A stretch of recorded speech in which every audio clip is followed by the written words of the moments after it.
In 67 AD, witnesses in Rome described a scene no ordinary citizen would dare to question. Emperor Nero was crossing the forum accompanied by his wife, draped in imperial jewelry, escorted as a legitimate Augusta. The disturbing detail was hidden in plain sight. That Empress had, not long before, been a boy named Sporus, mutilated by direct order of the emperor himself and turned into his living doll. The clarity of the case is brutal. This is not rumor nor later moral exaggeration.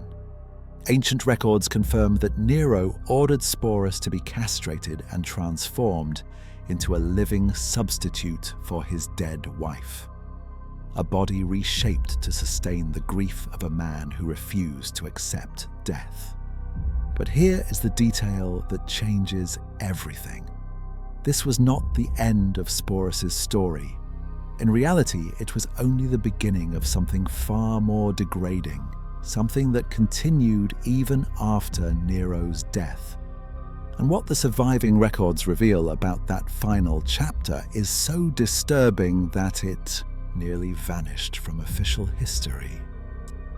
Before Sporus became a symbol of horror, there was a man at the center of this machinery. Nero Claudius Caesar.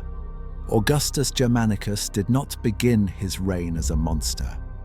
When he ascended to the throne as a teenager, many Romans believed they were witnessing the rise of a promising emperor. He reduced taxes, invested in public spectacles, distributed food, and presented himself as a ruler close to the people. For a few years, it worked. Rome wanted to believe in him. But absolute power carries a predictable side effect. It removes all external limits. Over time, Nero began to live in a world where no objection was tolerated, no criticism survived, and no no existed. Surrounded by flatterers, protected by guards, and treated as divine in parts of the empire, the emperor began to confuse desire with entitlement and personal will with law. The death of his wife, Poppaea Sabina, was the breaking point, not only because of the loss itself, but because of how it happened and the psychological weight it placed on someone incapable of dealing with guilt, frustration, or grief. What followed was not a process of healing, but an obsessive attempt to deny reality itself. For Nero, death was not an acceptable boundary. It was a mistake to be corrected. To understand how Sporus could be reduced to a human object without anyone intervening, we need to enter the very heart of Roman power. Not the idealized Rome of white marble and heroic speeches, but the real Rome of the 1st century, where the emperor was not merely a ruler. He was the law, the judge, and in certain territories, a living god. Nero's palace did not function like an ordinary residence. It was a closed ecosystem, carefully isolated from the outside world. Long corridors, inner courtyards, private chambers, medical quarters, and servants' dormitories formed a city within a city. Inside it, every person existed according to the imperial will. Freedmen, enslaved people, administrative officials, physicians, and artists all depended directly on the emperor's favor to survive. Sporus had lived in this environment since childhood. As a freedman of the imperial household, he occupied an ambiguous position. He was no longer enslaved, but neither was he free in the modern sense of the word. His freedom existed only as long as it was convenient. He had no family outside the palace, no independent legal protection, and no ability to refuse orders from above. The imperial household was not a home. It was a machine. The psychological climate inside this space was one of constant surveillance. Everyone watched everyone else. Every word could be repeated, distorted, or used as an accusation. Silence was a form of self-preservation. When the emperor entered a room, conversations stopped instantly. No one asked why. They simply obeyed. After Poppaea's death, this environment became even more unstable. Nero's mourning was neither quiet nor private. It spread through the palace like a contamination. Portraits of the dead wife remained on display. Her personal objects were not removed. At banquets, her seat was left empty, as if she were still present. Servants and courtiers were forced to behave as though the Empress had not truly disappeared. In this context, any gesture that contradicted the Emperor's narrative was interpreted as emotional betrayal. The court quickly learned that survival depended on participating in the illusion. It was not necessary to believe it. It was enough to sustain it. This is the moment when Sporus's appearance took on a dangerous meaning. In a culture that associated physical resemblance with destiny and essence, the young man's face was no longer seen as coincidence, but as a sign. And signs for a man who believed himself above human law were not to be ignored. The palace physicians, for example, were not independent professionals. They were servants of the emperor. Their technical knowledge existed to carry out orders, not to question them. When summoned, they did not evaluate ethics. They evaluated feasibility. The question was not, should this be done, but can this be done? And almost always the answer had to be yes. Servants, seamstresses, tutors, and administrative officials also fulfilled specific roles within this machinery. Each carried out only their part without seeing the whole. One prepared clothing, another taught posture, another organized ceremonies. Fragmenting the process was an efficient way to dilute responsibility. No one felt fully guilty. Everyone was simply following orders. This is the crucial point. What happened to Sporus was not the result of a momentary lapse into madness, but of a perfectly functional system. A system in which the desire of one man could mobilize physicians, priests, jurists, and officials without significant resistance. Where the body of a young person could be administratively redefined, as if it were an item in the imperial inventory. But up to this point, we are still talking about preparation, about environment, about silent permissions. What we have not yet confronted is the moment when this machinery stopped being abstract and began to act directly on Sporus's body. And when that happened, there was no possible return. If the evidence so far has gripped you, leave a like, subscribe, and ring the bell to join the investigation. We are now descending into the case's darkest layers. The moment when the machinery truly begins to move is neither public nor ceremonial. It happens far from the forum, far from banquets, and far from the eyes of the city. The evidence does not appear in speeches, but in administrative decisions recorded in a dry, functional manner. Orders given, people summoned, doors closed. Ancient sources are clear on one essential point. The castration of Sporus was not improvised, it was planned. Historians such as Suetonius and Cassius Dio record the act not as an isolated scandal, but as a deliberate action carried out by imperial physicians. That alone dismantles any attempt to treat the episode as literary exaggeration. The presence of medical professionals indicates preparation, intent, and continuity. In 1st century Rome, physicians attached to the palace occupied a peculiar position. They were highly trained, many of Greek origin, and had access to surgical knowledge considered advanced for the time. But their primary function was not to preserve life in the abstract. It was to serve the emperor. Medical ethics as we understand them today simply did not exist in those terms. The central question was not moral, it was technical. Castrations were not unknown in the Roman world, although they were viewed with social contempt. Eunuchs existed mainly in Eastern contexts, associated with foreign kingdoms, which made the act even more shocking within Rome itself. For that very reason, Nero's decision broke a deep cultural taboo. It was not only the mutilation of a citizen, but the act being carried out at the very heart of the empire. Accounts indicate that Sporus was taken to the palace's medical quarters, a space reserved for elite treatments and delicate interventions. There, the procedure was carried out using the means available at the time: simple metal instruments, physical restraint, and rudimentary anesthetics, when any existed. The surgery was extremely risky.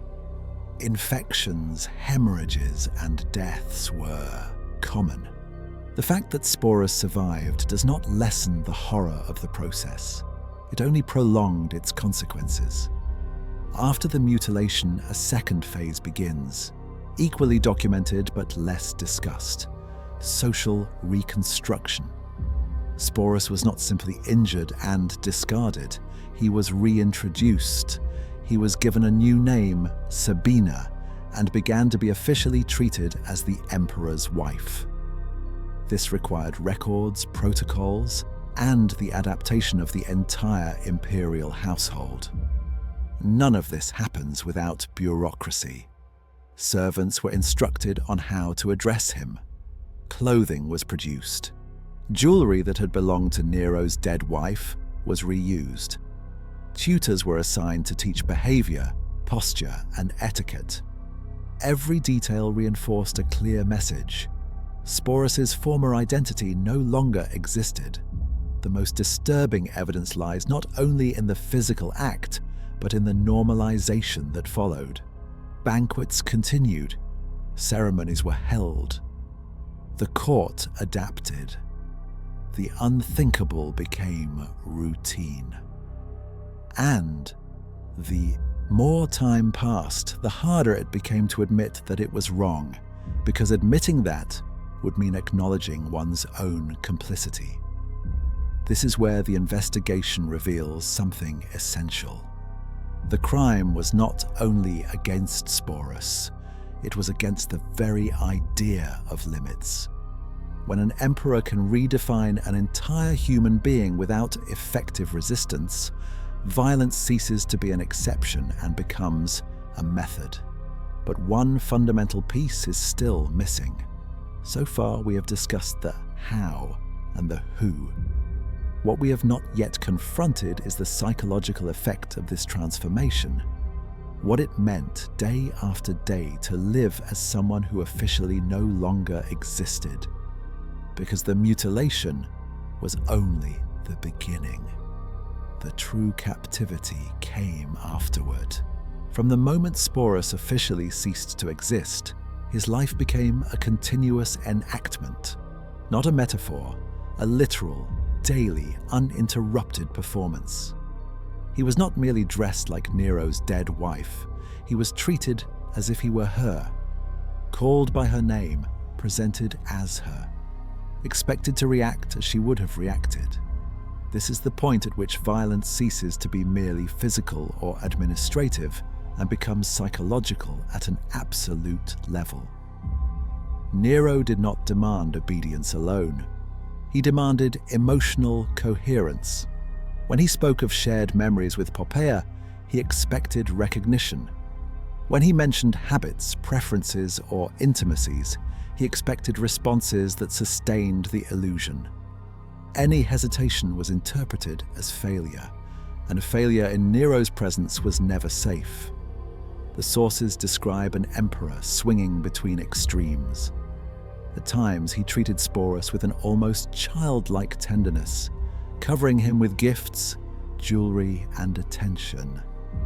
At others, he erupted in fury over minor deviations in behavior. This cycle of reward and punishment created a bond of survival.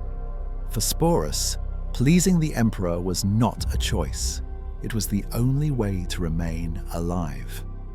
Over time, this dynamic extended beyond the palace. Sporus began accompanying Nero to public appearances, official ceremonies, and journeys.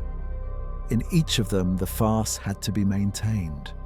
There were no safe backstage spaces. Someone was always watching. There was always risk. There was always the possibility that a wrong glance, an incorrect gesture, or an inappropriate reaction would be interpreted as betrayal of the imperial fantasy. When Nero decided to travel to Greece, the situation worsened. Before foreign elites, Sporus was displayed as the Empress of Rome. The discomfort was not merely personal, it was political. Rulers and aristocrats were forced to accept the performance so as not to offend the emperor. The lie crossed borders, sustained by fear. All of this unfolded as the empire itself began to fracture. Rebellions erupted in the provinces. Generals questioned their loyalty. The Senate lost patience. For many, Sporus became a living symbol of the regime's decay. Not because he existed, but because he represented how far Nero had gone. When the collapse finally came, it was swift. Declared an enemy of the state, Nero fled Rome with a small group of followers. Sporus was among them. Even at the end, the emperor did not abandon his wife. That alone says a great deal. Sporus was not companionship. He was a psychological necessity. Nero's suicide in 68 AD might appear to be the natural conclusion of this story. The tyrant was dead. The regime had fallen. Common logic would suggest that Sporus was finally free. But Roman reality did not work that way. With Nero's death, Sporus did not cease to be a symbol. He merely changed hands. And what came next was, in many ways, even worse. Nero's death did not free Sporus. It merely removed the first owner. In Rome, people directly associated with a fallen emperor were not seen as victims, but as political spoils, symbolic objects of a defeated regime. And Sporus was one of the most visible, most discussed, and most embarrassing symbols of the previous reign.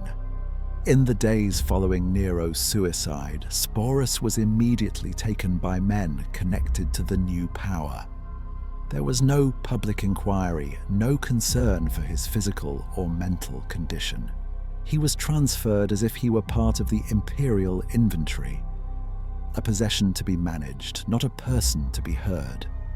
The new emperor, Galba, inherited this problem along with the throne. To him, Sporus represented two things at once: a living reminder of Nero's madness and concrete proof that the old regime had been defeated. Keeping him under control was convenient. Freeing him would have been risky. After all, an uncontained symbol is still a symbol. During this period, Sporus continued living in a kind of luxurious captivity. No longer treated as an empress, but never permitted to reclaim his identity either. He remained trapped in a social limbo. Neither man nor woman, neither free nor formerly enslaved, simply available. When Galba was assassinated a few months later, the cycle repeated itself. Sporus was transferred again, this time to Otho. Each change of power meant a new evaluation of what to do with him. None of these evaluations included the possibility of returning him to an ordinary life. There was no ordinary life possible for someone like him.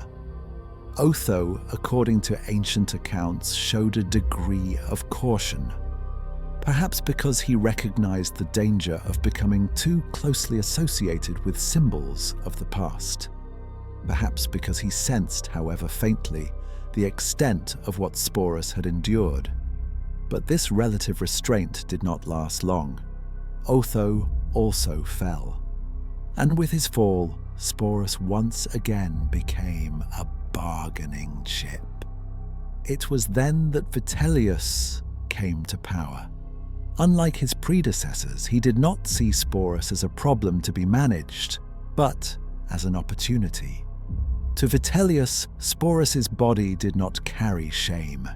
It carried the potential for spectacle. In a Rome accustomed to brutal entertainment, turning a political symbol into public amusement was a display of authority. The sources record that Vitellius planned to use Sporus in a public reenactment of sexual violence, inspired by well-known myths before thousands of spectators. Not as formal punishment, not as a trial, but as entertainment, a final, public, and irreversible humiliation. At this point, something changes. For the first time since being captured by the imperial machinery, Sporus faced a real choice. Not between freedom and imprisonment, because freedom had never been available, but between two forms of ending. And the decision he made brings this story to a definitive close. When Vitellius decided to turn Sporus into a public spectacle, something essential changed. For the first time in years, the machinery of power that had passed him from hand to hand encountered a limit it could not cross without resistance. Not political resistance, not armed resistance, human resistance. Ancient sources record that, faced with the prospect of being displayed in a public reenactment of sexual violence before the Roman crowd, Sporus chose to die. It was not an impulsive gesture nor a momentary collapse. It was a conscious decision, a final act of control in a life where almost no choices had been allowed to him. By taking his own life, most likely by poison, he interrupted the cycle of possession, humiliation, and public use of his body. This detail is crucial. Sporus's death was not treated as a tragedy by the Roman state. There was no official mourning. There was no lasting scandal. For Vitellius, it was merely a logistical inconvenience. The planned spectacle had to be cancelled. Nothing more. This reveals how completely Sporus had been dehumanized by the system. Not even his death was seen as the end of a life, but simply as the loss of a resource. What happened to the objects associated with him is equally revealing. The jewelry, the garments, the administrative records disappeared into the imperial archives or were reused. Nothing was preserved as memory. There was no interest in remembering. Sporus's story survived only because some chroniclers considered it useful as an example of Nero's decadence. Not out of compassion, not out of justice. And yet, it reached us. What makes this story so disturbing today is not only the individual cruelty of an unstable emperor. It is the efficiency of the system that allowed all of this to happen. Physicians who obeyed, servants who adapted, senators who remained silent, rulers who inherited a human being as one inherits an object. At no point was there an internal mechanism capable of saying, "This is unacceptable." Sporus was not destroyed by a single man. He was crushed by an entire structure that confused power with absolute entitlement. His life exposes an uncomfortable truth. When a society normalizes total obedience, violence ceases to appear extraordinary. it becomes administrative. In the end, the only truly free act Sporus ever performed was his death. An extreme act, tragic, but also definitive. He did not reclaim his identity in life, but by refusing the final degradation, he denied the Empire the right to decide his ending. Perhaps that is why this story still unsettles us so deeply, because it forces us to confront a simple and dangerous question. How many atrocities are possible only because everyone involved is merely doing their job? If this investigation opened a door you can't close, leave a like, subscribe and ring the bell to be alerted when the next file is unsealed. The archives are deep and we are just getting started.